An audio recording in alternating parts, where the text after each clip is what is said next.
Bonjour et bon week-end chez vous. L'actualité se vit toujours autour de la marche du 15 septembre dernier, la marche de la Mouka qui a été réprimée par la police nationale. Marche pour dépolitiser la CENI et dire non à un probable glissement en 2023 du régime actuel. Les revendications de la Mouka sont-elles légitimes? La polémique autour de la CENI est-elle justifiée? Maître Estimé Dandala, coordonnateur du Conseil patriotique et progressiste chrétien CPPC en sigle, un parti allié à l'AFDCA. Monsieur Moïse Mbouta, analyste politique, et Monsieur Walter Boula, chercheur en philosophie politique. Ce sont là mes invités pour ce numéro de Thermomètre de la RDC. Bonjour messieurs. Bonjour madame. La marche de la Mouka, on ne cesse d'en parler. Elle s'est bel et bien tenue le mercredi 15 septembre 2021 dans tous les territoires nationaux, et ce malgré l'interdiction de l'autorité urbaine qui avait déployé des forces de la police pour la contrer. Monsieur Walter Boula, comment évaluez-vous cette marche? Merci madame. D'abord j'aimerais vous remercier et tous les téléspectateurs qui nous suivent en ce moment et ceux qui vont nous suivre en rediffusion. Évaluer cette marche, je pense que dans un premier temps, je suis d'abord satisfait du fait qu'on n'a pas déploré de morts d'hommes. Vous savez, c'est fait un certain temps lors du régime sortant de Joseph Kabila, à chacune des marches, les bilans étaient toujours macabres. On dénombrait 3, 4, voire même plus de 10 morts. Mais pour l'une des rares fois, depuis que ce régime de Félix Tshisekedi est en place, une seule fois, on a pu déplorer les pertes en vie humaine. D'ailleurs, c'était les combattants de l'UDPS qui se sont fait tirer dessus. Mais en dehors de ça, les marches se tiennent de la manière la plus respectueuse possible. Et donc, c'est ce que je peux dire. Dans un premier temps, je suis satisfait. Par rapport au bilan, malheureusement, il y a quand même des choses à déplorer, notamment la brutalité que les policiers ont dû exercer sur un journaliste, Patient Ligodi, correspondant de la RFI à Kinshasa. Ça, c'est quelque chose qui doit absolument être dénoncé et condamné. Voilà. Et vous, monsieur Moïse Mbouta, comment vous évaluez cette marche? Merci pour la question, madame. Je salue mes compatriotes autour de cette table. Je salue ceux qui nous suivent en ce net moment et ceux qui vont nous suivre en rediffusion aussi. Merci pour répondre à la question, madame. Je voudrais d'abord rappeler une chose, que le 15 septembre, c'est une journée internationale où nous célébrons la démocratie à travers le monde. Et c'était le jour où la marche a été aussi organisée. Et faire un bilan, il y a eu des problèmes de gauche à droite. Ceux qui voulaient organiser la marche et à l'autorité qui devrait permettre que la marche soit organisée. Il y a eu des cacophonies. Et premièrement, M. Ngobila a refusé la marche catégoriquement. Et 2 jours après, il est revenu à la raison. Il a accepté, mais pour repousser à une date autre que celle que le concerné avait demandé. Ngobila tenait à ce que la marche soit organisée aujourd'hui, le 17. Or, la plateforme La Mouka avait prévu pour les 15 déjà passé. Donc, déjà, il y a eu un problème entre les deux parties. Il n'y avait pas eu un accord pour aboutir à cette marche. Mais La Mouka a tenu à ce que la marche soit organisée à la date qu'elle avait prévue. C'est difficile de rencontrer directement M. Walter dès l'entame, mais je vais le faire quand il est en train d'applaudir que la marche s'est passée dans de bonnes conditions. Et par après, il s'est contredit pour condamner la brutalité. Et il a fait allusion ici à ce qui s'est passé avec votre confrère le patron de Actualité.cd et correspondant de RFI. Oui. Et il s'est contredit quand il parle de ça. Il y a eu des arrestations aussi, ce qui n'a pas pu signaler. Je suivais la radio le jeudi, j'ai entendu dire qu'il y avait plus de 27 militants arrêtés. Il y avait des communicateurs de la plateforme La Mouka arrêtés. Je parle aussi de Prince Penge, M. Michel Bangala aussi. Donc, il y a eu les dérapages. Nous devons être vraiment honnêtes pour le dire. Ce qui est vrai, on n'a pas connu des pertes en termes de vies humaines, mais les dégâts matériels, la répression et les bavures policière était au rendez-vous. C'est le jour de la démocratie. Nous avons suivi, et vos confrères qui ont suivi l'actualité de loin, ils ont décrié ça même sur RFI. Donc, c'était vraiment pas du tout bon parce que nous avons un parti au pouvoir qui est l'IDPS, un parti démocrate. En principe, les démarches devraient être autorisées et encadrées en bonne et due forme. Moi, je me disais, pourquoi refuser à Martin Fayoulou de faire la marche? Ou pourquoi reporter la date? Rentrée parlementaire. Je n'en disconviens pas. Les députés sont au nombre de 500 et je ne pense même pas que les 500 étaient présents pendant ce jour et ils ont des véhicules. Ils pouvaient voir dans quel itinéraire la marche est organisée et faire d'autres itinéraires. Nous avons tant de voix ici, ce qui nous a étonnés.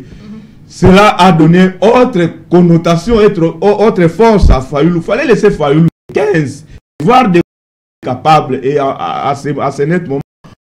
On dit débattre sur ça, mais nous avons du mal à bien faire le bilan de la marche parce qu'il y a eu l'amalgame par rapport à la date de la marche. Maître Estimé, tout à l'heure, vous avez suivi, tout de suite la même, vous avez suivi M. Moïse Mbouta qui parle des arrestations comme si c'était quelque chose de répressif lors de cette marche. Qu'est-ce que vous pouvez en dire?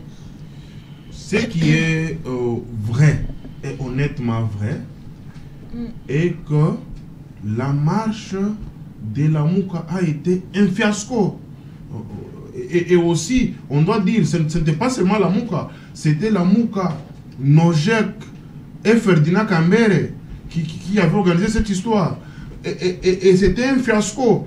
Pour preuve, comment vous expliquez que Martin Fayoulou, Mozito, Adolphe, Ferdinand Kambere, Constant Moutamba, qui habitent ma campagne, les autres à la Gombe, doivent d'abord quitter des choses vers Tchangou pour aller organiser cette marche comme s'ils n'avaient. Excusez-nous, ce sont des aléas dus au direct, des coupures d'électricité comme ça, mais heureusement que nous sommes toujours là pour vous servir.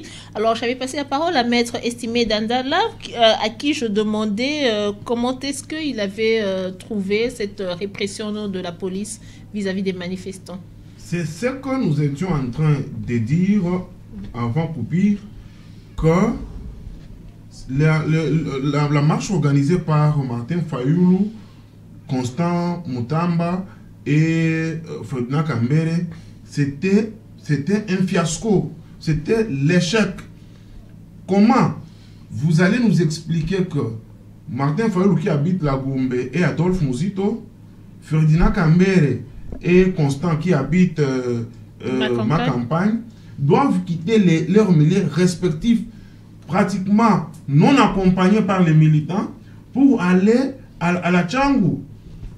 L'honorable Martin Fayoulou, qui est élu de Lukunga, doit traverser Lukunga, Funa, avec son allié Lexis Légal, juste à la Tchangou, où visiblement vous voyez qu'il n'a pas été attendu, la mobilisation n'était pas au rendez-vous, et que Lexis Légal lui dit: Président, il n'y a pas les gens, ne descendons pas. Et parce que la mission était de créer l'incident et vendre négativement l'image du régime en place. C'est pourquoi vous l'avez entendu dire des histoires que je ne peux pas répéter ici parce que je suis père de famille, qu'il a été doigté, je ne sais quoi. Et des histoires comme ça, c'est un discours de victimisation qui ne tient pas debout, Et Martin Fayoulou devait se faire conseiller par les stratèges en communication politique qu'il a, qui devait lui dire: le gouvernement de la République, par le gouverneur de province, n'a pas autorisé la marche pour le 15. Attendons une très bonne mobilisation le 19 et le 17 pour démontrer de quoi nous sommes capables. Et cette précipitation et ces raccordements frauduleux qu'ils sont en train de faire de gauche à droite, ce n'est que l'aveu d'échec. Et aujourd'hui, la marche qui avait multiples revendications entre autres, dire non au glissement alors qu'il n'y en a pas, il n'y a même pas indice. Non, mais ils sont en train de prévoir, il paraît que ça se voit, c'est visible comme un Non, nez mais au milieu du visage. On ne doit pas nommer un bébé qui n'est pas encore né. Oh, non, non, ce garçon qui va naître s'appellera Gilbert. Non, il n'y a pas encore les indices de glissement. On ne doit pas dire ça. Et les indices de grossesse, vous n'en voyez pas non plus? Et on peut voir les indices de grossesse. Ça ne nous donne pas les prérogatives de nommer les bébés parce qu'on ne sait pas même son sexe. Okay. Hein? Et ce n'est pas honnête. Et aussi, les autres revendications, c'était RAM, taxe RAM. Et les autres, la dépolitisation de la CENI. Et vous voyez que l'objectif de cette marche, il n'y avait pas. Il y avait que de l'incohérence. Et l'objectif, c'était de chercher, de créer l'incident. Heureusement pour notre police, hein, parce qu'on dit qu'il n'y a pas de mauvais troupes, il n'y a que de mauvais chefs. Sous le leadership de l'actuel régime, vous avez vu que la police a tout fait pour éviter ce qui a été préparé par les politiciens en perte de vitesse. Hein. Ils ont voulu créer l'incident, créer des morts d'hommes. La police est restée professionnelle. Il a encadré cette sortie touristique à la Tchangou. Carrément, ouais. Et ils sont retournés chez eux.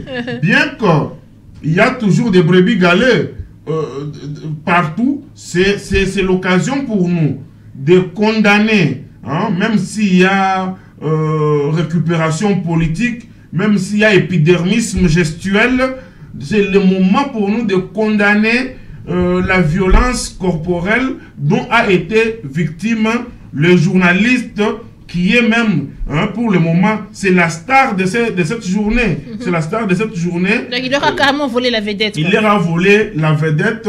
Nous condamnons fermement la violence dont il a été victime. En même temps... Et la violence dont Martin Fayulu a été victime, là, vous ne le dites pas, parce qu'il faut le condamner aussi. Non, non, ça, c'est une récupération politique. Parce qu'il a dit lui-même, on a fait tout ce qu'on pouvait faire sur moi. Je n'aimerais pas, parce que j'ai beaucoup du respect pour Martin Fayulu, le candidat, c'est lui qui a failli être président dans notre République. Il mérite respect, raison pour laquelle moi, je n'aimerais pas commenter sur les insanités qui sont sortis de sa bouche. Je pense que c'est sous l'effet de l'action. Hein, il a manqué le contrôle de soi, raison pour laquelle il a commencé à parler tout ça. En même temps, nous félicitons le gouvernement parce que aussitôt les journalistes a été victime, aussitôt l'image vendue pour des questions politiques, aussitôt les policiers qu'il avait brutalisés,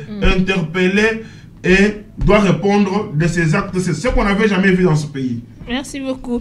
Alors ça, c'est sans d'abord les à côté de la marche. Hein. On va parler d'abord du but de la marche pour lequel la Mouka était sortie. C'était la politisation à outrance de la centrale électorale. C'est ça que la Mouka et les autres acteurs politiques, notamment Nojek et PPRD, on ne sait plus quelle aile revendiquer. Alors, est-ce que c'est le fait que la CENI soit politisée à outrance, comme ils le disent, est-ce que c'est un élément qui risque de mettre en danger les élections à venir? Bien, madame, de toute façon, je pense que quelque part, il y a de l'exagération dans les chefs des amis de la Mouka. Lorsqu'on parle de la politisation à outrance de la CENI. Mais la CENI elle-même, c'est d'abord une institution politique. On doit se le dire.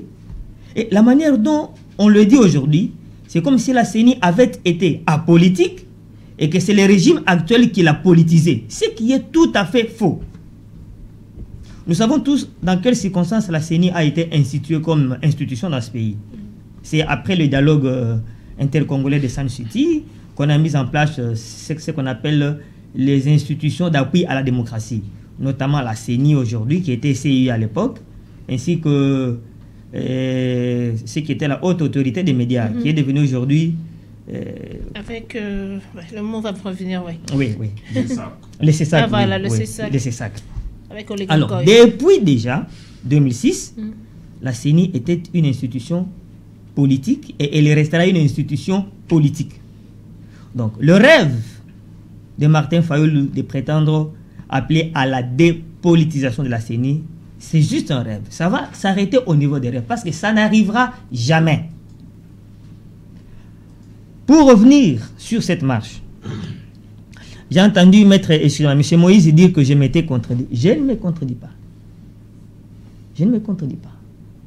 Je disais que par rapport au bilan, on n'a pas déploré des pertes en vie humaine. 2, j'ai dénoncé les bavures policières sur les journalistes. Mais lorsque vous parlez des arrestations, les quelques peu de marcheurs de la Mouka qui s'amusent à faire leur marche de santé, bon, ils ont tous été relâchés. Alors vous voulez qu'on établisse quel autre bilan? Ils ont été relâchés. Mais les dérapages, il y en a partout, même aux États-Unis, même en France, on l'a vu avec les marches de partout. Il y a toujours des dérapages. Surtout lorsque la police veut instaurer l'ordre et que certains individus s'y opposent, alors la police utilise toujours des moyens forts. Heureusement que dans ces moyens forts, il n'a pas eu usage des armes létales qui pouvaient provoquer mort d'homme. Donc, ça, dire que je me suis contredit, M. Moïse, je ne me contredis pas. Je reste droit dans mes bottes. Le bilan n'est pas si médiocre que ça. D'ailleurs, il n'est même pas médiocre, parce qu'il n'y a pas mort d'homme, tout ça. Il n'y a même pas de blessés. Des blessés, oui. Il n'y a même pas de blessés, sauf dans les rangs de la police, où on a dénombré quelques blessés, on a parlé de 2 blessés graves, et puis quelques blessés légers. Donc, par rapport au but même de la marche, pour revenir à la question, moi je crois que c'est de la pure distraction. La CENI restera une institution politique, et personne ne pourra la dépolitiser. Et d'ailleurs, lorsqu'on dit dépolitiser, on veut que ce soit plus les membres de la société civile. Voilà, plus de représentativité. Qui sont la société civile qui est elle-même politisée à outrance. On le voit aujourd'hui avec les confessions religieuses. Oui, on nous a toujours dit que l'église était l'arbre au milieu du village. Mais aujourd'hui, notre église est devenue un arbre dans un coin du village et l'autre coin n'a pas d'arbre où les gens peuvent s'abriter. Donc ça, c'est une vaste distraction encore. De toute façon, la Mouka El Fayoulou, bien ce qui reste de la Mouka pour être précis, ce qui reste de la Mouka. El Tandem Fayoulou Mouzito. Oui, Tandem Fayoulou Mouzito, en tout cas, c'est juste une organisation de pure distraction. Il n'y a rien de bon. Vous savez, madame, je vais vous dire une chose. On ne peut bâtir rien de solide en s'appuyant sur des chimères. Martin Fayoulou, dans sa tête, il est longtemps resté dans ses chimères. Il a entraîné ses partisans dans ses chimères. Et maintenant, ils ont du mal à bâtir sur ces chimères. Et cela va les rattraper toute leur vie. Du moins, s'ils ne changent pas de fusil d'épaule. Ok, alors déjà, oui, ça a été dit par M. Alterboula. M. Moïse Mbouta, quelle confiance placer, on va dire, quelle confiance la Mouka ou ceux qui s'opposent à cette organisation de la CENI, de cette réforme de la CENI, quelle confiance place-t-elle dans la société civile, justement, lorsque certains représentants des confessions religieuses sont accusés de rouler pour le pouvoir actuel? Merci, madame. Il se pose déjà un problème de confiance de la CENI. Et depuis qu'on a eu à organiser les premières élections ici, en 2006, 2011 et 2018, le problème part déjà de là. Pourquoi? Nous avons souvent des chefs d'État qui viennent là au pouvoir et qui cherchent toujours à s'éterniser. Ce qui n'est pas mauvais aussi en tant que politologue, mais il y a certaines façons de bien s'éterniser au pouvoir quand vous répondez aux besoins de la population. Mais c'est pas ce que nous entendons ici. Et M. Kabouya s'est réveillé le matin où M. Kabou nous dit nous allons faire la remise et reprise avec Jésus-Christ. Et entre-temps, ce que vous avez promis n'arrive pas à se concrétiser sur la société congolaise. C'est là où les problèmes se posent. Maintenant, on veut à ce qu'on ait une commission qui a quand même la confiance de la population. On veut à ce qu'on ait une CENI où quand les élections seront organisées, que ce président proclame aussi les élections dans de bonnes conditions. Ce n'est pas comme en 2006 ou en 2011 où nous avons vu les élections, les résultats publiés dans un char de combat. Le président de la République organisait la cérémonie de prestation de serment dans un camp militaire. C'est là où nous ne voulons pas. Vu déjà l'expérience du passé, donc nous avons compris, toute la société ensemble, nous avons compris qu'il y a un problème. Nous devons chercher à mettre des gens fiables. Il y a la question de l'éthique. Et déjà la question, les gens fiables, vous les trouvez où? Mais c'est toujours dans la société. Si je peux épouser l'idée de M. Walter, c'est là où il dit que c'est difficile de dire dépolitiser la CENI. C'est pas ça. En tant que politologue, je ne peux pas laisser passer ça. Parce que là, c'est une structure qui gère les politiciens. Qui travaillent pour les politiciens. Vous allez les dépolitiser comment? Ou bien c'était peut-être pour dire que dans les bureaux ou dans la plénière, il faudrait que le nombre de la société civile à ceux des politiques soit égal. Et je ne sais pas, madame, mais d'ailleurs, tout ce que nous faisons, même ce que nous faisons position, ici, majorité, société civile. Ce que civile, nous faisons à la maison, c'est la politique. La politique gère tout. Cette organisation, cette manière de faire les choses, c'est la politique. On ne peut pas dire dépolitiser. Donc, il faut réfléchir dans le sens de chercher des hommes fiables, des hommes crédibles peut-être. En lieu et place de parler de la dépolitisation, chercher des hommes crédibles pour, n'est-ce pas, travailler à cette CENI-là. Parce que nous avons remarqué, avec les propos que je venais de dire tout à l'heure, de deux dignitaires du régime, M. Kabouya et M. Kaboun, de dire nous allons faire la remise et reprise avec Jésus-Christ. Mais ça, ce sont pas juste des paroles pour titiller, pour embêter un peu les opposants. Mais les autres travaillent aussi en fonction de ces paroles. Quand ils entendent ça, ils ont déjà l'idée, non, ces gens, le fait de dire ça. Mais pourquoi ne pas répondre par exemple, oui, Jésus revient bientôt? Non, ça veut dire que c'est bientôt vous allez faire cette remise et reprise. Madame, voilà, moi dans la communication, c'est comme ça que je réponds. La phrase Jésus revient bientôt, ça, oui, vraiment, on était enfant, je répondrais comme un petit bébé, on était enfant quand on nous parlait de la phrase Jésus revient bientôt, maintenant nous sommes des adultes, Jésus n'est pas encore revenu. Donc, ça dit déjà quelque chose. En politique, il n'y a rien à négliger. Tous les gestes, toute communication doit faire l'objet d'études de l'autre camp. Les amis en face, que je ne représente pas, bien entendu, mais je suis en train d'analyser la politique. Les amis d'en face, avec ces propos, ils comprennent directement il y a quelque chose qui se prépare. Donc un glissement. Un glissement peut-être, ou mettre des gens de confiance, quel que soit serait le résultat des élections, que les candidats du pouvoir poussent. Parce que nous avons vu, soyons sérieux aussi entre nous-mêmes, nous avons vu cette volonté-là. Je n'ai jamais cessé de le dire dans les plateaux. Quand nous avons vu le président de la République s'époumoner pour placer quelqu'un de son confiance à la Cour constitutionnelle, quand nous avons vu le président de la République s'époumoner pour placer quelqu'un de confiance à la tête des églises de réveil musulmanes, d'ailleurs, je ne sais pas si c'est vrai ou faux, c'est ce que nous avons vu. Dites ce qui est vrai. Et les églises, il semblerait que les églises de réveil ont maintenant refusé le PV de la désignation de M. Denis Kadima. Et nous avons vu M. Félix comment il s'est poumoné pour placer quelqu'un de confiance à l'église, pour chercher l'appui de l'église de Kimbanguis, pour soutenir son candidat. Au regard de tous ces éléments, il reste que, donc, il a le contrôle de la Cour constitutionnelle, parce que c'est lui qui est là, c'est son homme de confiance. Maintenant, il cherche à mettre quelqu'un de confiance aussi à la CENI. Oui. Au regard de tous ces éléments, les amis d'en face voient que quelque chose se prépare déjà, où nous ne saurons pas gérer ça quand nous attaquons directement le processus électoral. Ce n'est que normal. Quand les gens de la Mouka cherchent à faire des bruits dans ce sens, nous ne pouvons que les comprendre. Nous sommes en politique, personne n'accompagne qui que ce soit. Tout le monde vient pour chercher le pouvoir et les conserver, madame. Le plus longtemps. Bon, on va revenir, je ne sais pas pourquoi avec vous, je pose toujours les questions qui sont vraiment dans cette marche-là. C'est déjà pour savoir l'état de droit. Lorsque l'autorité urbaine vous dit non, ne marchez pas le 15, vous allez le faire 2 jours plus tard. L'état de droit, la démocratie, n'est-ce pas aussi le respect de l'autorité établie, maître? Parce que par définition, l'état de droit, c'est un état dans lequel tout le monde est en dessous de la loi. C'est la loi prime sur tout le monde. Et que l'autorité est celui qui fait appliquer cette loi. Dès lors que l'autorité qui vous gère, qui vous gouverne, vous dit qu'il n'y a pas moyen, selon les éléments à ma possession, que vous puissiez marcher le 15, vous le faites le 17. Juste 2 jours qui pouvaient vous permettre encore de beaucoup plus mobiliser. Oui.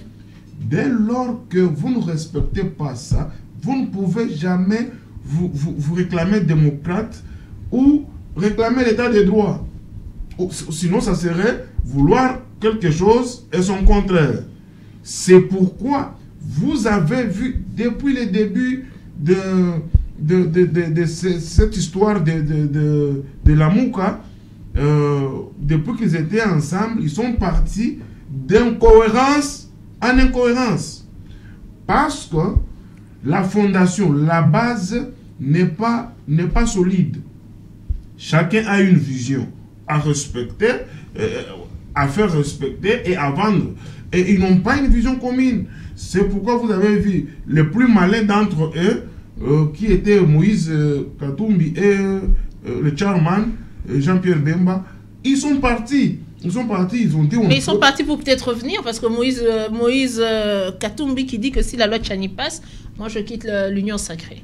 C'est une déclaration... C'est peut-être un enfant prodigue qui va revenir. C'est une déclaration politique qui ne fait pas objet de notre débat du jour, mais je ne vois pas Moïse revenir, même s'il doit quitter l'Union sacrée, revenir dans l'aventurisme qui est resté entre honorables... Parce qu'après tout, en ce moment, dans cette plaque tournante-là d'élection de 3 mois de président, en ce moment, il se dit que c'est lui qui assure la présidence de la MOCA. Normalement, oui. Maintenant, les plus dictateurs d'entre eux a caporalisé tout. Hein? Il a caporalisé tout. Et c'est pourquoi nous demandons au leader de la MOCA, El Fayoulou, d'être cohérent, d'être logique dans leurs réclamations. Le peuple congolais a tellement mûri en maturité qu'il n'est pas encore malléable, il n'est pas encore ballottable comme c'était avant. Hein? Ils doivent revoir leur façon de voir les choses. Vous voyez, Martin Fayoulou s'est toujours réclamé comme ayant gagné les élections avec 62%. Maintenant, depuis qu'il a commencé à organiser le marche, a-t-il déjà mobilisé 5000 personnes? A-t-il déjà vraiment mobilisé 5000 personnes? Bon, je ne sais pas les images. La réalisation peut nous passer les images. Nous allons voir les images pendant que Maître est en train de parler. À part le moment où ils étaient tous ensemble. Parce que, vous vous rappelez, Francis Kalom avait dit que c'était un robot qu'on avait fabriqué à Genève. C'est nous qui télécommande dès que nous nous retirons. Il ne fera rien. Et ça se réalise aujourd'hui. Ça se réalise aujourd'hui.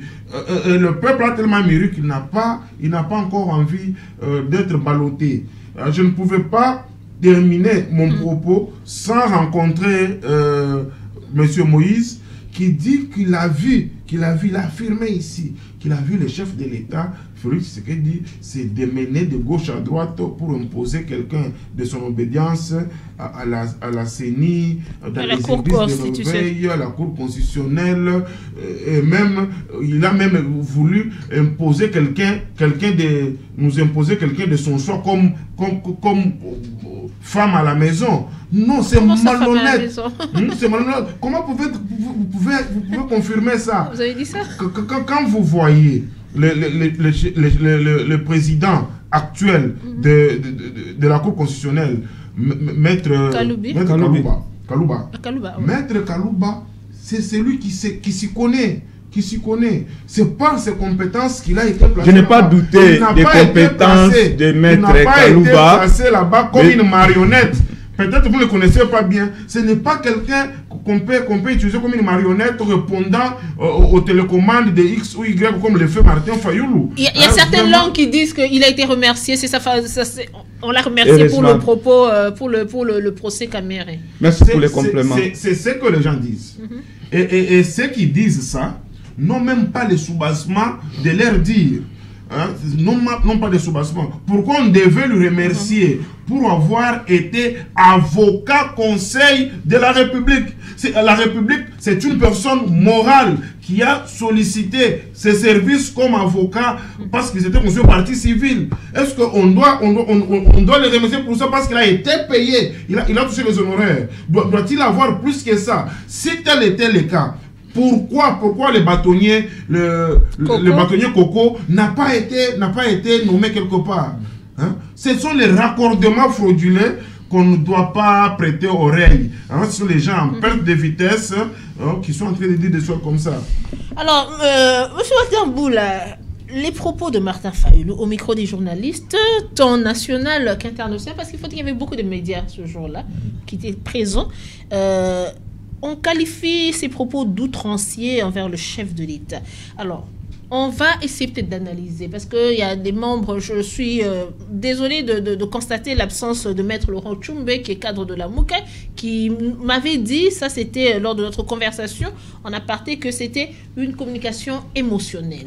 Alors comment est-ce que vous allez définir, ou bien vous allez analyser les propos que M. Martin Fayulu a dit au micro de nos confrères qui étaient présents? Je vais m'efforcer de rester très courtois et très poli au regard de la gravité des propos tenus par M. Martin Fayulu Madidi. En tout cas, je vais faire beaucoup d'efforts pour rester courtois. Parce qu'effectivement, ce sont des propos désobligeants, des propos outranciers, j'allais dire qui frisent l'amateurisme politique, mais je vais dire plutôt qui confirment l'amateurisme politique de M. Martin Fayulu Madidi.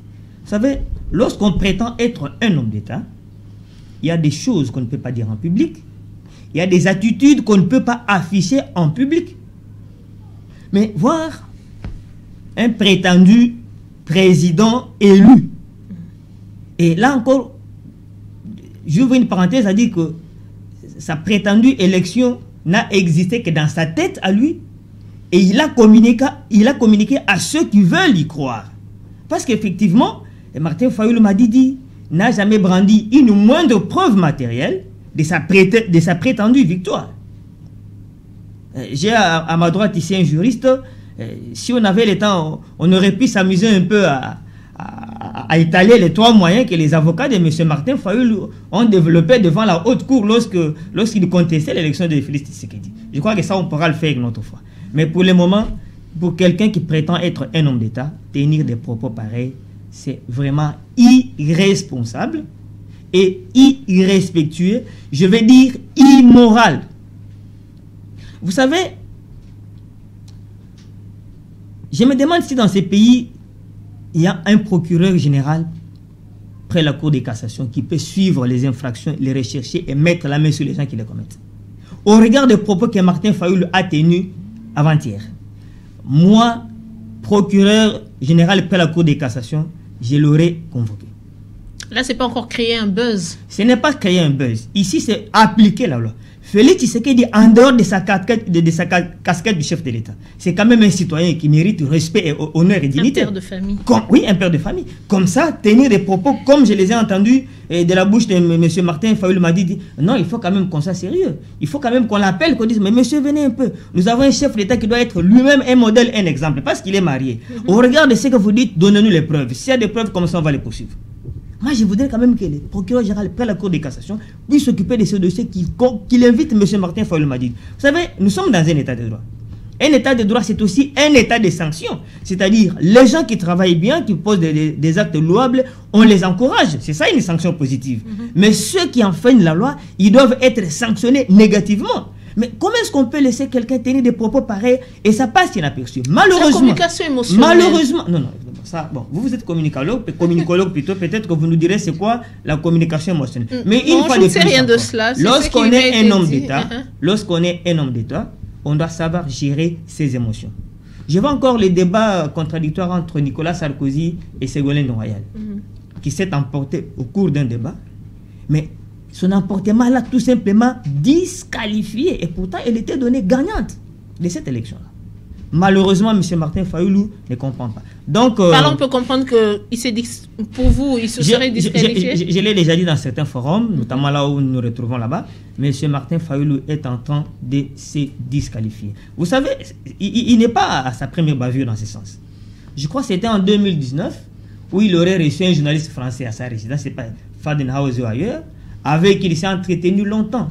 M. Martin Fayulu a tenu des propos désobligeants à l'endroit de Jean-Pierre Bemba, à l'endroit de Moïse Katumbi, à l'endroit de Tshisekedi, Félix, à l'endroit même de l'ambassadeur de France à RDC. Mais lorsque ces propos ont été rendus publics, M. se rétracte et dit non, moi je n'avais jamais accordé d'interview. Je me dis non, mais il a quand même 10 ans. Et par moment, il dit des choses sans se contrôler. Et si vraiment c'est un homme d'État sérieux, absolument, il s'est disqualifié. Merci. Mais j'en appelle au procureur général près Vous de y la Cour de tenez cassation. vraiment? Je voudrais que M. Martin, il n'est pas son premier coup aussi. Ok. Une fois, il avait dit, nous étions ici dans un débat avec Prince Epenge, où, sur ce même plateau, où il affirmait que Félix Tshisekedi aurait signé des accords avec le Rwanda pour céder une portion du territoire. J'aurais quand même aimé que dans des cas pareils, on invite l'homme. Vous tenez des informations qui peuvent intéresser la justice. Vous nous les donnez, comme ça on poursuit la personne coupable. Mais si ça laisse inaperçu, je risque de retirer toute ma confiance envers cette justice. Et pourtant, c'est une confiance qui commençait à peine à naître. Martin Fayulu mène un combat personnel, il paraîtrait. Ça, c'est son, je vous rapporte les propos d'un observateur de la société qui dit que Martin Fayulu mène un combat personnel qui n'inclut en rien la République et son bien-être. C'est plutôt un combat contre Tshisekedi qu'il ne supporte pas de voir à la tête du pays. Que répondez-vous à cela? Une fois de plus, merci madame. Il est difficile. Je le disais dans un forum comme ça que la RDC est tombée très bas au regard de ceux qui sont devant nous. La semaine qui a suivi, qui a sanctionné la fin des examens d'État, nous avons vu les images de l'élève qui ont fait tout ce que nous connaissons bien ici. Et d'ailleurs, il y a eu une réunion urgente au niveau du gouvernement sanctionnant les élèves qui ont mis ces vidéos sur la place publique. Je me suis posé mille et une questions, madame, au regard de ce qui s'est passé dans les temps. Avant que ces enfants arrivent à faire ça, ils ont vu nos pasteurs, les films de nos pasteurs sur la toile, les films de nos musiciens, que ce soit ceux que nous appelons qui font la musique mondaine ou religieuse, nous avons vu sur la toile. Et quelques mois après, les enfants ont reproduit ce que les aînés font. Et directement, les parents sont sortis, le ministre est sorti pour les sanctionner. Or, quand nous avons vu les vidéos, que ça soit monté ou pas, de l'évêque Pascal Moukouna, il y a eu silence radio au niveau du gouvernement.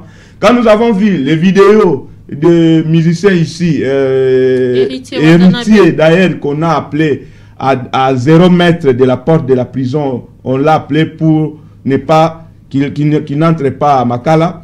Il n'y a eu aucune réaction au niveau du gouvernement. Un moment après, quand les élèves font ça, parce que les enfants n'imitent que ce que les parents font, nous avons vu ce qui s'est passé. Mais par rapport aux propos, je vais répondre à la question, parce que M. Waliter n'a pas voulu étendre sa réflexion.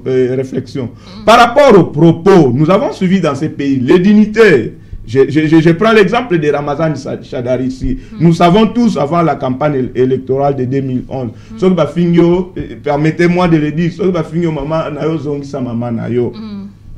nous avons vu le président de la République, M. Félix Tshisekedi Tshilombo, en dehors de nos provinces, de nos frontières, injurier ses propres compatriotes de combat tabac. C'était en Belgique, vous vous rappelez avec moi ça. Nous l'avons entendu encore au niveau de Londres, si je ne m'abuse, et injurier ses compatriotes de Banyangalakata.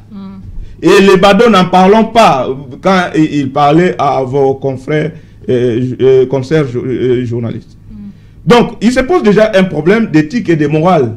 Déjà, au niveau de ceux qui nous dirigent. Ici, je ne peux pas m'appuyer, que ce soit des Martin ou Fayulu. Et je vais citer par là, d'ailleurs, quand Fayulu va prononcer des propos malsains, jusqu'à dire à ceux qui font votre sécurité de bololé. Il est allé trop loin. Il est allé trop loin, ça ne peut pas se dire. En tant que leader, j'ai cité 4 leaders ici, du pouvoir, opposition et de toute tendance. Même nos pasteurs, j'ai parlé, nos musiciens, ce sont des leaders d'opinion. En principe, ces propos ne peuvent pas sortir d'eux, parce qu'ils représentent quand même, ils ont une notoriété par rapport à la société. Quand il fait quelque chose, à supposer qu'on va facilement l'imiter. Donc il y a déjà un problème. Si aujourd'hui nous condamnons ce que Fayulu a fait, nous devons faire aussi un pas en arrière. Il y a eu déjà des gens qui ont fait ça, mais qu'on n'a pas pu, n'est-ce pas, dénoncer comme ça dans nos médias. Donc, je ne fais pas une comparaison des choses, de mauvaises choses dites par les autres pour justifier. Par là, vous sous-entendez aussi pour justifier ce que Fayulu a fait. Non, je condamne tous. Oui, vous condamnez, mais vous sous-entendez par là que on ne peut pas poursuivre Fayulu comme le demande M. Walter, puisque en amont, Tshisekedi et tout, Ramazani, les musiciens, tout ce monde-là. Laissons passer. Je ne dis pas ça. On ne peut pas laisser passer des choses qui vont à l'encontre de la morale et de l'éthique. On ne peut pas laisser ça. Oui, mais pour le fait qu'on n'a pas condamné les autres, cette fois-ci aussi, taisons-nous, c'est ça. Je ne dis pas ça, madame. Mais qu'est-ce que vous dites réellement?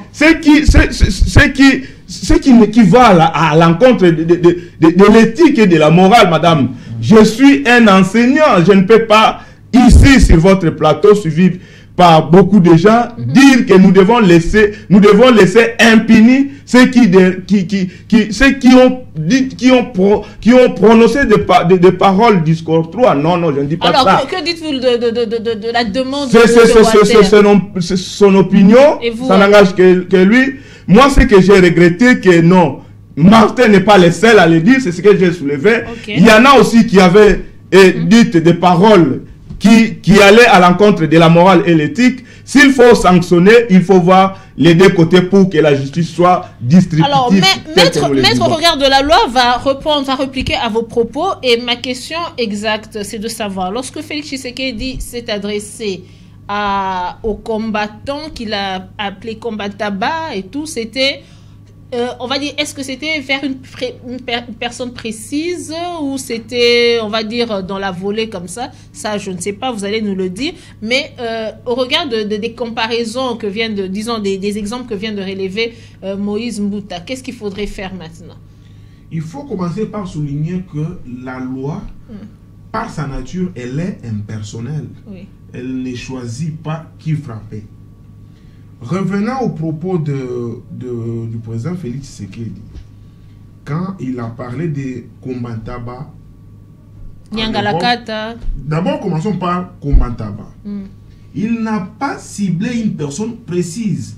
Il dit les gens qui se retrouvent dans tel comportement, et ce comportement-là, si nous analysons, c'est un comportement très moins noble. Maître, soyons précis. Et je ne vous arrache pas la parole. Quand M. Félix dit ça, il s'adressait aux combattants. Il s'adressait aux combattants de la diaspora congolaise. C'est une public bien ciblé. C'est la diaspora congolaise. Moïse, je suis trop verbeux. Hein, je n'ai pas encore besoin d'être aidé, surtout en ce qui concerne le verbe. Le président de la République, chef de l'État, il a tenu le propos impersonnel.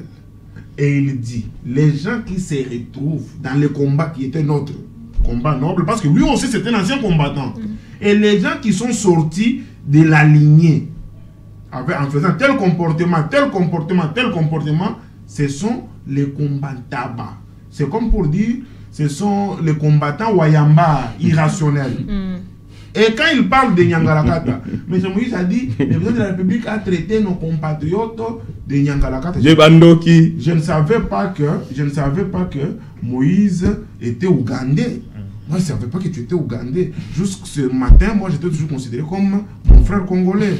Et non seulement tu es un citoyen ougandais ordinaire, avec qui on peut collaborer et cohabiter. Je suis pas ougandais, vous risquez. Vous risquez, non, ça ce sont des accusations graves. Non. Vous êtes des maîtres. Non, mais les propos que vous tenez, non. Ça c'est dit. Madame, de la maison. Ça ne peut pas passer. Je ne suis pas. Non. Retirez ça, ça c'est trop dit. Mais à la télé comme ça, me traiter. Non. Il retire. Je ne peux pas laisser passer ça, me traiter d'un Ougandais. Un Congolais de père et de mère. Et vous allez me dire encore Enadef Nalou, là c'est trop dit. Il faudrait, pour l'élégance, ce sont des paroles à retirer. Pourquoi vous dites des natures, je suis trop élégant. Je comprends seulement que M. Moïse n'a pas été attentif au départ de mon propos. S'il avait été attentif, sa réaction aurait été sans objet. Parce que je ne lui ai pas qualifié de tout ça. J'émettais le doute et j'aimais encore le doute. Je disais ceci, pour être explicite. jusqu'au ce matin, avec l'emblème patriotique sur sa belle veste, j'ai toujours cru, avec foi, que Moïse Mbouta, l'assistant de Lupen, était congolais. Je le suis bien entendu. Ok, laissez-le. Et ça me rassure. Écoutez bien pour ne pas vous... Mais ma curiosité réside sur le fait que le chef de l'État dit, les ADF qui tuent nos frères à l'Est, nos frères, donc mes frères, vos frères, sont des Nyangalakata que nous ne voulons pas voir.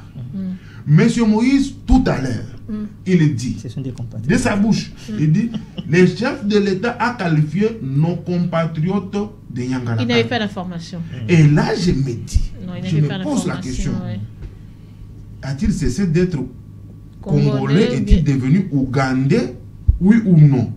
S'il est ougandais, est-il ougandais ordinaire avec qui on peut cohabiter, faire le business, se marier, ou il est ougandais à Defnalu pour dire que ces gens-là étaient ses compatriotes? C'est une question à répondre ou à ne pas répondre, selon qu'on est obligé ou pas. Mais seulement, il est au regard de la réalité que nos leaders politiques n'ont pas, depuis un certain moment, été exemplaires. Surtout quand on doit comparer la réaction de l'honorable Martin Fayulu devant la police, les éléments qui assurent la sécurité, sa sécurité, la vôtre et la nôtre, il les qualifie de bololés. Comme si cela n'est pas suffisant. Le président Madidi Martin, il tient les propos discourtois à l'égard du chef de l'État. Vous allez vite conclure avec moi que M. Walter n'a pas tort d'implorer les regards vigilants du gardien de la loi, le procureur, dans sa mission de recherche d'infraction et de répression. Mais seulement connaissant l'homme de Martin Fayulu. Oui, ça sera encore un...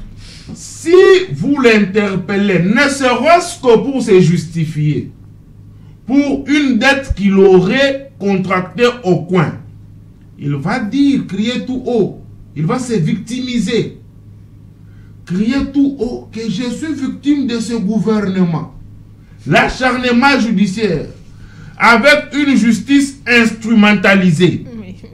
C'est pourquoi on ne peut pas lui donner cette occasion, malheureusement. Je n'épouse pas au finish l'intervention de Monsieur Walter, c'est pour la tête. On ne doit pas lui donner cette opportunité de se faire une santé politique alors qu'il est en perte de vitesse. Laissons-lui tirer les conséquences de ses propos.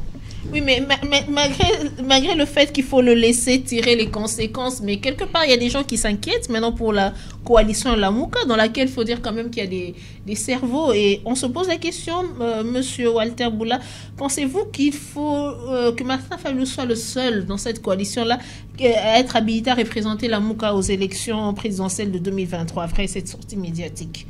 Oui, merci Madame pour cette question.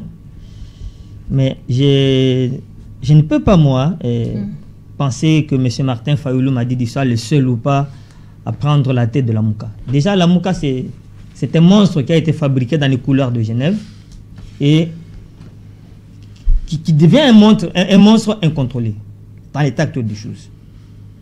Si les gens qui composent cette coalition étaient encore sérieux aujourd'hui, ils auraient dû tout simplement appeler à sa dislocation. Parce que l'objectif même de cette coalition, c'était une coalition électorale. On parlait de 7 leaders à l'époque. Et puis, 24 heures après, 2 sont partis. Félix Tshisekedi et Vital Kamerhe.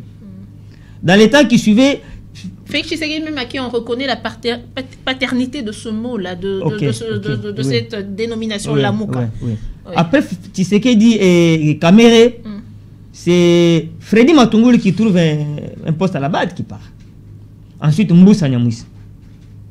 Il est resté les autres.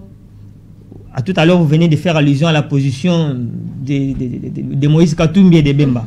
Bon, il reste Fayulu et Mouzitu. Bon, c'est à eux de voir s'ils doivent continuer avec cette histoire de la Mouka ou s'ils peuvent l'abandonner. En ce qui me concerne, moi, je n'ai jamais eu confiance en cette histoire. Vous connaissez ma position dès le départ. Parce que je me suis suffisamment documenté, j'ai eu suffisamment d'informations pour comprendre que cette histoire de la Mouka, c'était une épine dans les chardes du peuple congolais. Parce qu'au départ, lorsque l'opposition congolaise se retrouve en Afrique du Sud, dans une tentative de désignation des candidats communs, il n'y avait pas de mains étrangères. Mais subitement, on arrive à Genève, la fondation Kofi Annan s'invite. Et nous savons qui sont les grands donateurs de cette fondation Kofi Annan. Je ne veux pas citer les noms de certaines multinationales ici parce que je n'ai pas suffisamment de moyens de répondre en justice parce qu'ils m'ont intenté un procès. Non. Et nous le savons quand même. Et nous le savons. Mais au regard que cette histoire n'a plus marché, je pense que ces gens devaient avoir le courage de la dissoudre. Ou alors ils continuent d'entretenir un mythe, comme je l'ai dit tout à l'heure. Ils continuent d'entretenir un mythe. Mais un mythe qui va bientôt s'effondrer parce que... Ou peut-être d'autres leaders vont les rejoindre, comme Moustamba, comme Kambere peut-être. Bon, peut-être Moustamba et Kambere. Il y a un autre leader que vous n'avez pas cité. Lequel? Monsieur, l'homme de Dissok. C'est qui encore? Lisanga Bonganga. Bon, du moins, ils ont déjà été requinqués par l'arrivée de Lisanga Bonganga, bon, qui est là, qui se bat avec beaucoup de dynamique. Il y a du soc, et puis du truc, du charlatan. Je ne sais pas à quoi tout cela va aboutir. Mais je vais revenir un peu à des choses que j'ai entendues ici. Monsieur Moïse Mbouta, pour qui j'ai beaucoup d'estime, a fait allusion aux uniformes, les élèves qui auraient été... Je ne vois pas qu'est-ce que tous ces exemples viennent faire ici. Non, il dit que ça découle. Non, non, je ne vois pas ce que ces exemples viennent faire ici. Monsieur Moïse s'est débrouillé tant bien que mal pour justifier, ou pour couvrir, ou pour être tolérant à l'endroit de Martin Fayulu Madidi, pour des raisons qui lui sont propres. Et il s'est beaucoup débattu, mais vous l'avez posé une question, quelle était sa position? Enfin, tant bien que mal, il s'est positionné. Mais il s'est débrouillé, il a voulu justifier les propos de Martin Fayulu. Moi, je vais dire ceci. Si en son temps Félix Tshisekedi a parlé de combat tabac, je ne peux pas revenir sur ce que Maître Estima avait déjà dit. Et tout le monde n'a pas été d'accord avec... Tout le monde n'a pas été d'accord avec ses propos. Moi, personnellement, je n'ai pas aimé que les chefs de l'État disent ça. Merci. Parce que ces gens-là, des compatriotes, c'est comme des compatriotes. Contrairement aux ADEF. Contrairement aux Nyangalakata. Mais les combats tabac, ce sont quand même des compatriotes. Ils ont une lutte. Ils l'amènent à leur manière. Certainement qu'ils sont en égarement. Moi, je n'ai jamais soutenu leur lutte. Mais je les comprends. De toute façon, que les chefs de l'État leur aient dit ça, j'avais regretté. Mais il ne faut pas penser que parce que le chef de l'État l'a dit, alors nous tous, nous devons suivre cet exemple. Après tout, c'est un individu, c'est un humain. Il peut aussi avoir certaines faiblesses, humainement parlant bien sûr. Mais aller jusqu'à dire, parce que lui l'a dit, alors on doit être tolérant envers ce que Martin Fayulu a dit. Non. Et je continue. Je continue, maître. Maître, je continue. Excusez-moi, monsieur Moïse. Maître, c'est lui qui est à ma droite. Monsieur Moïse Mbouta, monsieur l'assistant, je continue. Et encore que, lorsqu'on a parlé de Bandouki, c'était dans quel contexte? Parce que pour les Nyangalakata, Maître Estimé a déjà donné les éclaircissements. Mais pour les Bandouki, les chefs de l'État regrettaient le fait que certains Congolais, certains leaders congolais veulent diviser la jeunesse congolaise au regard de leur appartenance provinciale, régionale ou ethnique. Et dans les langages quinois. Bon, je généralise dans la conception africaine. Un Ndoki, c'est quoi? Un sorcier. Je vais y aller. Vous allez s'acharner contre moi. Non. Je vous l'ai dit. Non, mais soyez tranquille, ne soyez pas agité. Un Ndoki, un sorcier, c'est qui? C'est celui qui veut nuire à la vie des autres. Le fait que certains leaders se lèvent, tenir des propos irresponsables, tendant à monter les jeunes Congolais les uns contre les autres, mais c'est de la pure sorcellerie. Ok. Maintenant, que M. Martin Fayulu ait dit ça, cela veut dire qu'aujourd'hui, Tshisekedi devient un modèle que Martin Fayulu doit suivre. C'est ça. Donc, lorsque Tshisekedi trébuche à gauche, Fayulu doit aussi trébucher à gauche. Lorsqu'il a trébuché à droite, Fayulu devra trébucher à droite. Lorsqu'il mange le foufou, Fayulu doit manger les foufous aussi. Lorsqu'il prend du thé, non, finalement, où est-ce que nous sommes? Moi, je dis ceci. La personne de Martin Fayulu, c'est un mythe. Mais ce mythe est en train de s'étioler. Comme si c'était un mélange chimique dont la teneur est en train de faiblir, qui est en train de se diluer. J'ai beaucoup de respect pour les gens qui ont publié ces images. Ils ont aidé la population congolaise. Non, mais ce sont des gens qui étaient avec lui aussi. C'est là qu'on se pose la question. Justement, madame. De l'entourage de tous ces dirigeants. Ils sont mal entourés, on va le dire. Je ne suis même pas là. Mon problème, c'est que ces gens nous ont suffisamment aidés. Parce qu'à travers le fait de rendre publiques ces images, il y a un aspect de la vie de Martin Fayulu que certaines personnes nous connaissions déjà, mais qui passait encore inaperçu. Aujourd'hui, tout le monde sait voir que M. Martin Fayulu, c'est quelqu'un qui a la facilité de se laisser emporter de manière verbale, dire n'importe quoi, tenir des propos, même injuriés, lorsqu'il est dans tous ses états. Et nous comprenons. Et pour cela, en tant qu'homme d'État, il est en train de se disqualifier. Je me demande même ses partenaires extérieurs qui mettraient la main sur de telles images. Je me demande s'ils peuvent encore le respecter. On apprend que tout à l'heure, il y a une conférence de presse qui se prépare à Fadel House. Sûrement c'est pour revenir sur tout ça et pour justifier. On va entendre la version. Pourvu qu'il présente des excuses et à Tshisekedi et à la police. D'ailleurs, j'apprends, excusez-moi, j'ai lu ça quelque part, je crois, sur Opera News, qu'il y aurait déjà une organisation de la société civile dépendant des policiers et des militaires qui a déposé plainte contre Martin Fayulu. Oh là là. Et tout ça va en vrille. Finalement, on ne sortira pas de l'auberge parce que la mission de cette marche, c'était la dépolitisation de la CENI. Nous le disons, c'est une cause démocratique. Alors moi, je me pose la question, en faisant ce qui s'est passé là, c'est bon, le message est passé ou bien c'est un fiasco, il faut revoir, faire une autre marche? Ou bien d'autres actions pour sanctionner. Répondant directement à la question, fiasco, je dirais non, parce que la marche a été étouffée à l'EF, là, il faut le souligner. Et avant de revenir à la question, je dirais à M. Waliter que quand j'ai donné l'exemple des vidéos des élèves mis sur la toile, quand j'ai parlé des vidéos des pasteurs, des musiciens mis sur la toile, n'oubliez pas les politiciens aussi. Des politiciens aussi. Je parlais de l'éthique et de la morale. C'est par rapport à l'éthique et la morale qu'il se pose un problème de l'éthique et de la morale au sein de la société congolaise. Et je suis revenu pour maintenant brandir les propos à caractère injurieux, je dirais, de nos dirigeants. Je n'ai pas cherché de vases et moyens pour justifier ce que Martin Fayulu a prononcé sur la place publique. Malheureusement, vous avez entendu ma conclusion, j'ai condamné ça en tant qu'homme de valeur. Je défends toujours les valeurs. Merci. Mais j'étais en train de dire que nous devons être sérieux envers nous-mêmes. Avant de frapper l'autre qui est en face, il faut se regarder aussi. Quand nous pointons les doigts comme ça, il n'y a qu'un seul doigt qui va en avant et il y a 4 qui rentrent chez nous. Donc, j'étais en train de dire, hier c'était Martin Fayulu qui a injurié les policiers de Bololé. L'autre fois c'était Ramazan Chadari qui a dit dans un meeting comme ça, avant hier c'était M. Félix. Est-ce que c'était adressé? Moi je voudrais savoir, est-ce que c'était personnel?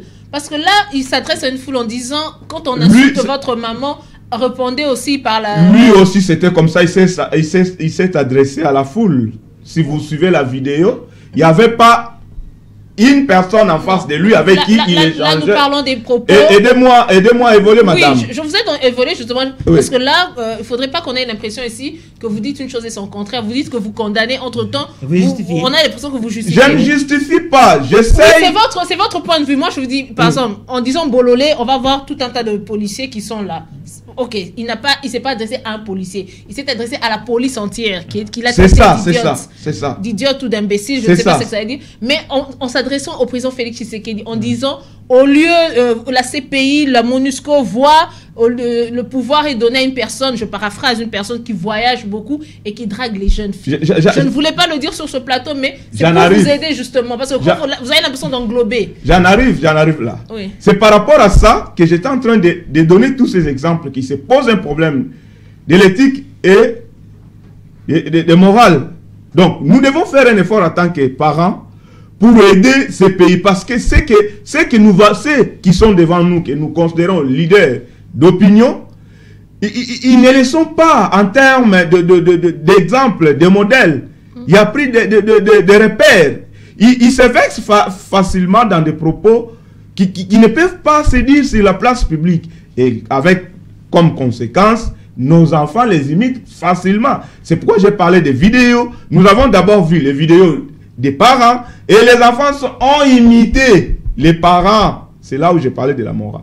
Mais par rapport à ce qu'a dit... pour dire, Martin Fayulu a imité Ramazan et Tshisekedi. Je n'ai pas dit ça, papa. Soyons quand même... avançons avec les débats. Je n'ai pas dit ça. J'étais en train de dire, si je parlais de M. Félix, peut-être vous allez me traiter d'un opposant. C'est pourquoi j'ai dit prendre ça et là pour enrichir ma réflexion. Donc, madame, le problème se pose. C'est ça ce que j'ai dit. On n'a pas souvent l'habitude de traiter les vrais problèmes. Oui. Nous nous laissons dans des futilités. Les vrais problèmes qu'on devrait traiter, sont là, que tu es en train de dire. Quel a été le mobile de la marche oui. Et quel a été le message à la fin de la marche dans tous les plateaux de la télé, parce que je suis devant la télé, je suis en congé, je suivais les émissions. Aucun plateau de la télé n'a pu traiter les vrais problèmes. Mais nous sommes attelés toujours par des futilités. Nania Finga qui t'a fait ça. C'est pourquoi la République n'avance pas. La République démocratique du Congo, je suis désolé de vous interrompre, M. Maurice, on est en train de vendre une image de nous. Lorsqu'on vend des images de sexe des élèves, qu'est-ce qu'on dit de l'éducation? C'est ça. Lorsqu'on vend l'image des politiciens insultants, allons même dans la vie privée de l'autre. Parce qu'à un moment, ils se sont côtoyés. On peut se dire que oui, il a dit ses propos là par rapport à quelque chose, mais est-ce qu'on devait-on le savoir? C'est ce que je suis en train de condamner, madame. Il y a une façon aussi d'étouffer des mauvaises images telles que Owanozoloba.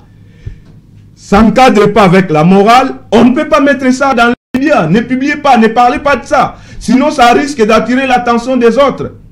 Alors, mais qu'est-ce qui se passe? Tout ce qui est comme futilité ou mauvaise, nous débattons à longueur de journée. Mais le mobile qui a poussé que le monsieur puisse organiser sa marche, et a-t-il raison ou pas?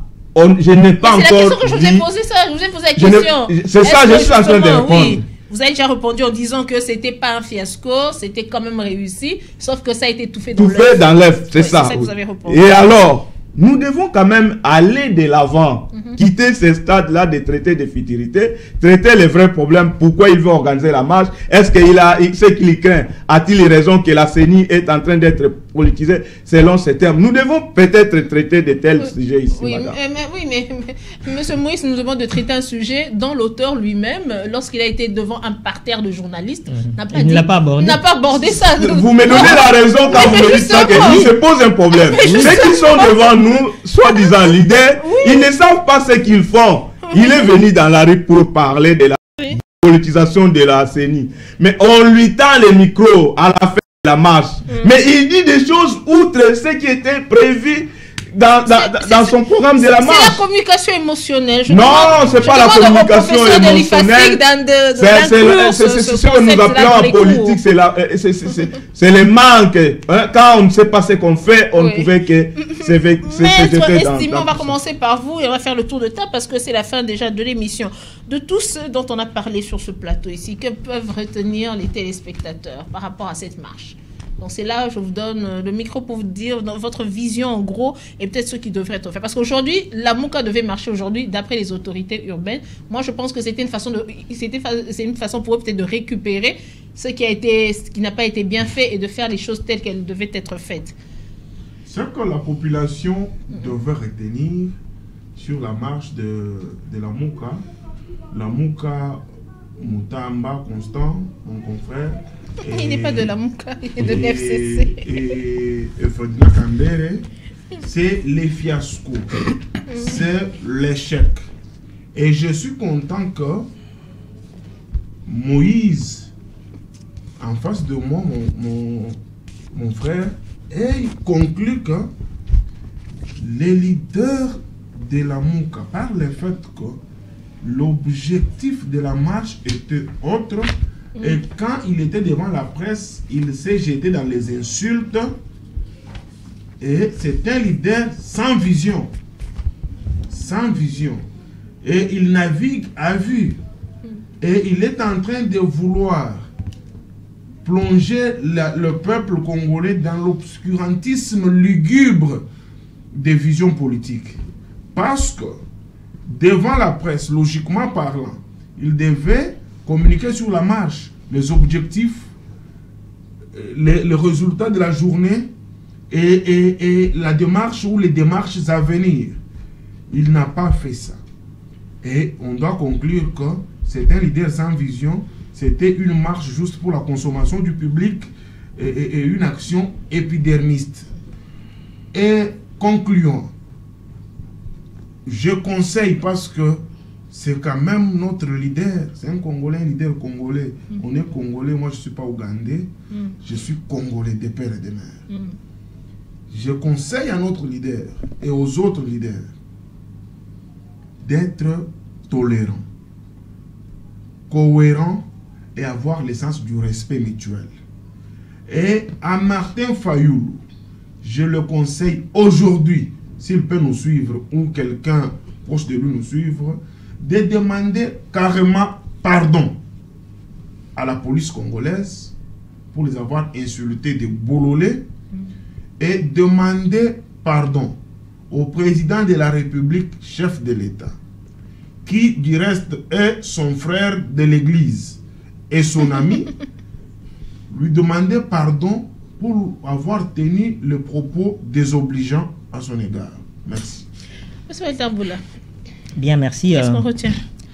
Je vais épouser le point de vue de maître estimé. D'abord, je m'adresse au peuple congolais. Vous savez, il y a des gens qui nous ont fait rêver dans une distraction sans fondement. Les gens comme Martin Fayoulou. D'abord, il a commencé par mentir pour dire qu'il aurait gagné l'élection de 2018. Une prétendue victoire dont il n'a jamais exhibé la moindre preuve. Même la Senko, qui l'a soutenu, n'a jamais exhibé la moindre preuve de sa prétendue victoire. Donc ça, c'est un mensonge tissé en fil blanc. On ne peut pas faire confiance à des individus comme ça. Et un individu qui a un langage facile, qui tient des propos injurieux, sans aucun respect, ni pour les institutions du pays, ni pour la police nationale, ni pour vous, peuple, qui lui avez fait confiance, qui lui aurait fait confiance.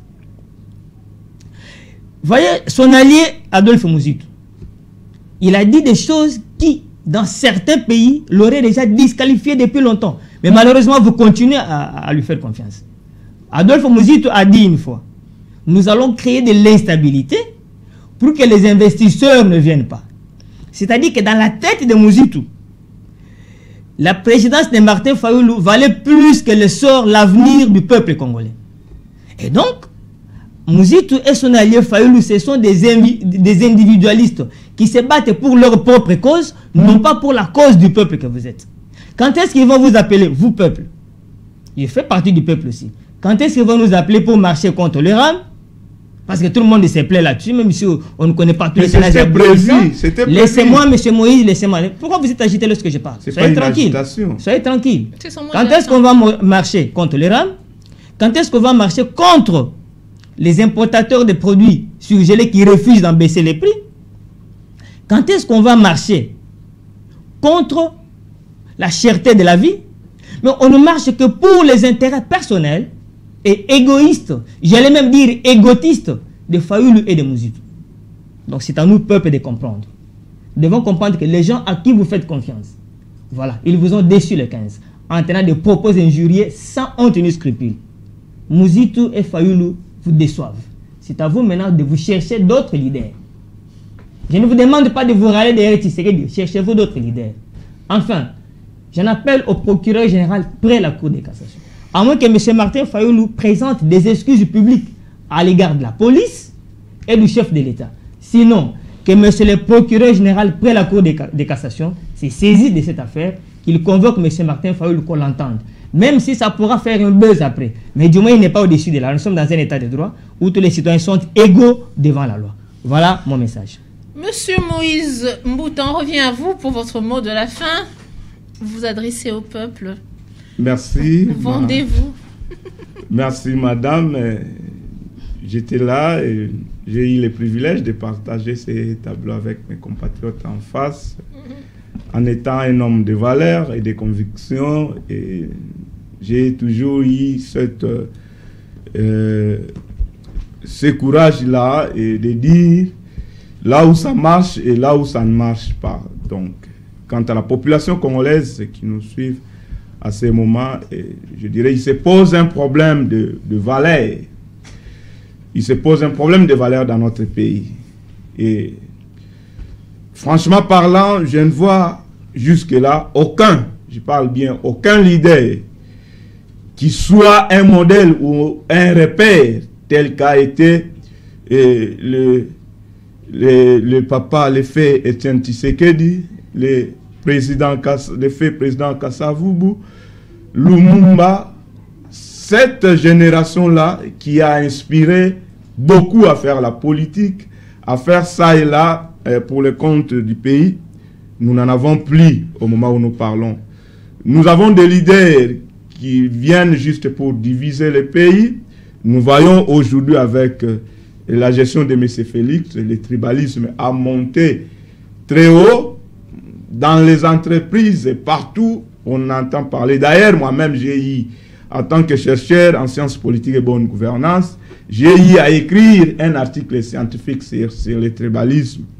Nous voyons tout ce que nous appelons ici comme leader ou qui que ce soit, comment ils se versent dans les anti-valeurs. Donc, il y a déjà un problème. Je n'appelle pas les gens ici pour se révolutionner, aller prendre les armes, non, mais j'appelle les gens dans l'essence de se prendre en charge parce que nous n'avons plus de modèles, nous n'avons plus de repères, même ceux qui nous dirigent, même ceux qui sont devant nous. Les problèmes d'antivaleurs se posent. Donc, nous devons réhabiliter d'abord l'éthique et la morale au sein de la société congolaise pour que les choses puissent aller de l'avant. Mais nous sommes là, en tant que les hommes, nous sommes là, la petite partie qui reste, qui défendent les valeurs. C'est ce que j'ai fait sur ce plateau. Là où il faut condamner Fayoulou, je l'ai condamné. Et là où il faut l'applaudir, je l'ai fait. Là où il faut pour condamner Félix, je l'ai fait. Là où pour l'applaudir, je l'ai fait tout à l'heure dans ces tableaux, à ces plateaux. C'est ce que nous voulons. Que nous remettons les vraies valeurs en avant et tout ce qui est comme anti-valeurs en arrière pour construire ces beaux pays de Lumumba. Merci, madame. Merci, messieurs. Mais lorsque vous nous dites que nous n'avons plus de repères dans ce pays, moi, ça me fait peur parce que nous sommes en train de vieillir et nos enfants sont en train de suivre. Alors, soyons nous-mêmes parents des repères pour nos enfants. Je pense que c'est mieux que de se focaliser sur les politiques. Et je me suis toujours dit, c'est ça le mal de la société congolaise. Hein. Nous ne regardons que les politiques alors qu'il y a il y a des modèles en matière d'agriculture, on va dire, de ce côté-là. C'est vrai que la politique régente tout, mais il faudrait trouver des modèles ailleurs. Ça, ce serait un sujet intéressant pour une autre émission. Voilà, parce qu'on se focalise sur la politique, oui, alors qu'il y a d'autres personnes qui brillent, mais dans d'autres domaines, on ne les voit pas, malheureusement. Dans le temps, c'était le cas avec la musique, le sport après. Aujourd'hui, c'est la politique qui est en train de briller. Et bon, voilà, donc... Vous avez entendu l'appel de M. Waterboula, l'appel de Maître Estimé, l'appel de M. Moïse, à nous publics d'en tenir compte et savoir qui nous choisir comme dirigeants dans ce pays. Merci à toute l'équipe technique qui m'a accompagné. Merci à vous aussi de m'avoir suivi. Je vous retrouve à 21h en rediffusion aujourd'hui même et le lundi pour une nouvelle émission. Au revoir et bon fin de week-end chez vous.